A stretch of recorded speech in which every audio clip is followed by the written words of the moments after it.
Hello guys, welcome back again. आज हम बात करेंगे parasexual cycle, that is beyond the basic sexual cycle.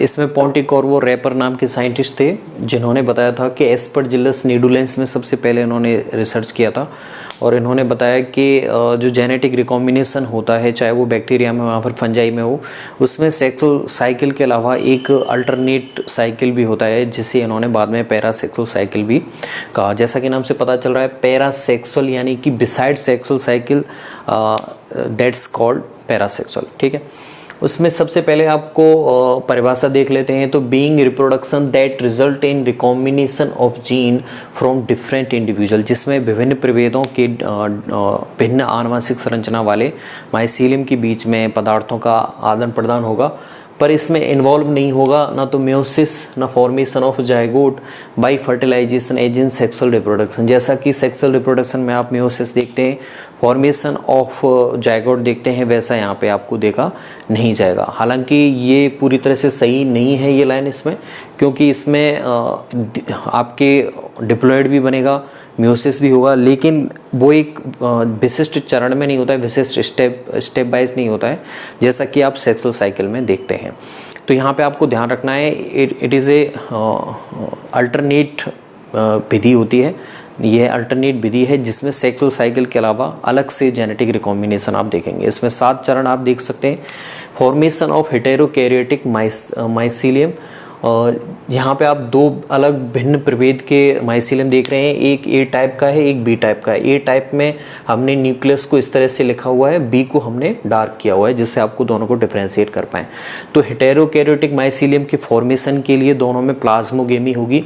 दोनों की जीवद्रव्य आपस में एक ब्रिज के द्वारा जॉइंट हो जाएंगे और जॉइंट होने के बाद में आपको इस तरह से एक जो ए वाला प्रभेद था, इसमें अब बी वाले भी आ गए हैं और बी वाले प्रभेद में अब ए वाले आ गए हैं। तो इस तरह से हेटेरोकैरियोटिक माइसीलियम कहेंगे। पहले वो कैसा था, होमोकैरियोटिक माइसीलियम था, या तो उसमें ए था या फिर बी था। अब की बार वो कैसा हो गया, हेटेरोकैरियोटिक माइसीलियम बन गया है। अब इसके बाद में सेकंड स्टेप है न्यूक्लियर फ्यूजन। न्यूक्लियर फ्यूजन के बाद में यानी कि जो माइसीलियम बने हैं इस टाइप का बन जाएगा। आपके एक माइसीलियम ले लीजिए, अब इसमें क्या होगा, न्यूक्लियर फ्यूजन करेंगे और आपको 5 टाइप के न्यूक्लियस देखने को मिल सकते हैं।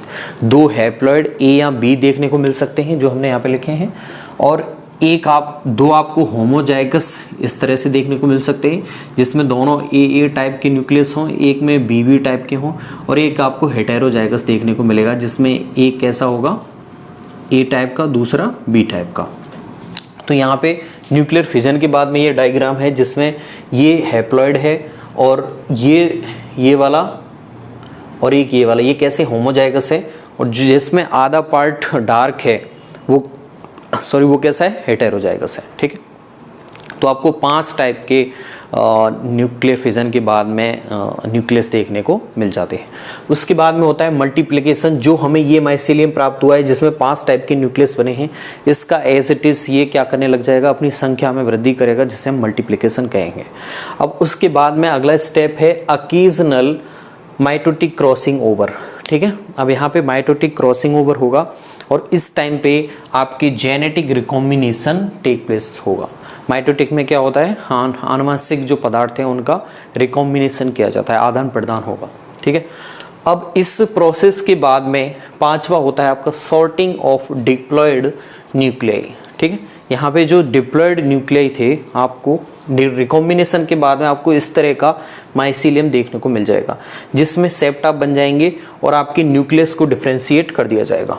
ठीक है, ये माइसीलियम में आप ध्यान से देखेंगे तो यहाँ पे देखिए, ये आपके हैप्लॉइड न्यूक्लियस है, ये हेटेरोजाइगस डिप्लॉयड न्यूक्लियस है, यहाँ पे होमोजाइगस डिप्लॉयड न्यूक्लियस है, और ये वापस से हैप्लॉइड अलग अलग टाइप के माइसीलियम न्यूक्लियस हैं। ठीक है, तो ये आपके माइसीलियम बना है माइटोटिक क्रॉसिंग ओवर के बाद में, जिसमें सेप्टा के द्वारा होमोजाइगस, हेटेरोजाइगस या फिर हैप्लॉइड न्यूक्लियस को डिफरेंशिएट या फिर अलग कर दिया जाता है। उसके बाद में सॉर्टिंग होगी डिप्लॉयड न्यूक्लियाई की। अब यहाँ पे देखिए, अगर हैप्लॉइड न्यूक्लियाई है, अगर ये यहाँ से अलग हो जाता है तो ये क्या बनाएगा, हैप्लॉइड माइसिलियम बनाएगा। डिप्लॉइड वाला है वो क्या बनाएगा, डिप्लॉइड माइसिलियम बनाएगा। तो यहाँ पे डिप्लॉइड जो न्यूक्लियाई हैं उनका सॉर्टिंग होगी, वो अलग से जाने लग जाएंगे, ठीक है। सॉर्टिंग होना यानी कि हैप्लॉइड डिप्लॉइड हैं वो हैप्लॉइड से अलग हो जाएंगे।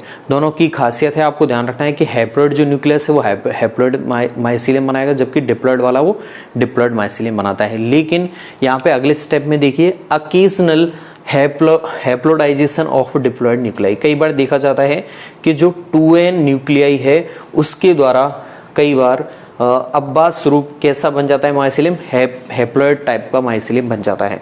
और ये क्यों बनता है, क्योंकि यहाँ पे एन्यूप्लॉइडी होती है। एन्यूप्लॉइडी में क्या होता है, गुणसूत्रों के एक डिप्लॉइड सेट से क्या होगा, वहाँ पे पूरा सेट नहीं जाएगा, एक कम जाएगा, तो वहाँ पे एन्यूप्लॉइडी बोलते हैं, जैसे 2n-1 कंडीशन में, ठीक है। तो इस कंडीशन में आपके डिप्लॉइड न्यूक्लियस था, उससे डिप्लॉइड माइसिलियम बनना चाहिए था, लेकिन नहीं बना है। वहाँ पे कैसा बना है माइसिलियम, हैप्लॉइड बना है।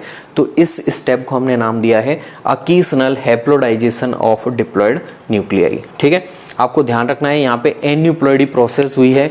एन्यूप्लॉइडी से और भी कई सारे आपके जेनेटिक डिसऑर्डर हमने पढ़े हैं, ठीक है। उसके बाद में होता है sorting of new haploid strain, ठीक है। और डिप्लॉइड तो अलग हो ही गए थे, अब की बार हैप्लॉइड भी अलग हो जाते हैं डिप्लॉइड से। तो sorting of new haploid strain, new haploid strain अलग हो जाएंगे, तो वापस से आपके कैसे बन जाएंगे, होमो कैरियोटिक माइसिलियम बन जाएंगे।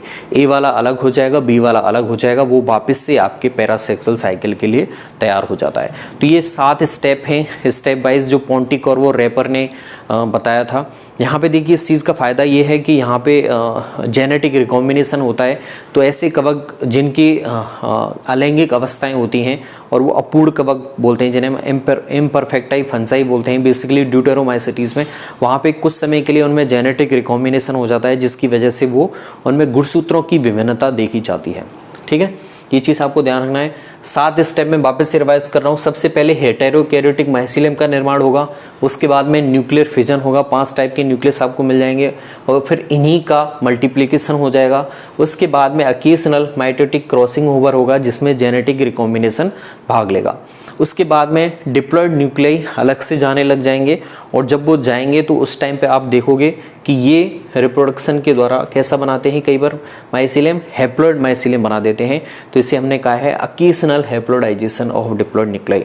और सबसे लास्ट में आता है न्यू हैप्लॉइड स्टेन बन जाती है सॉर्टिंग करके, जिससे वो आगे जाके आपके होमोकैरियोटिक माइसिलियम बनाने के लिए तैयार हो जाती है। फिर से वापस से आपकी कौन सा साइकिल चलेगा, पैरासेक्सुअल साइकिल। तो Pontecorvo Roper was the main scientist who gave this phenomena, और सबसे पहले एस्परजिलस निडुलेंस नाम की फंजाई थी जिसमें उन्होंने बताया था। तो ये है आपका parasexual cycle. I hope you will get it. कोई भी कन्फ्यूजन हो तो आप कमेंट में पूछ सकते हैं।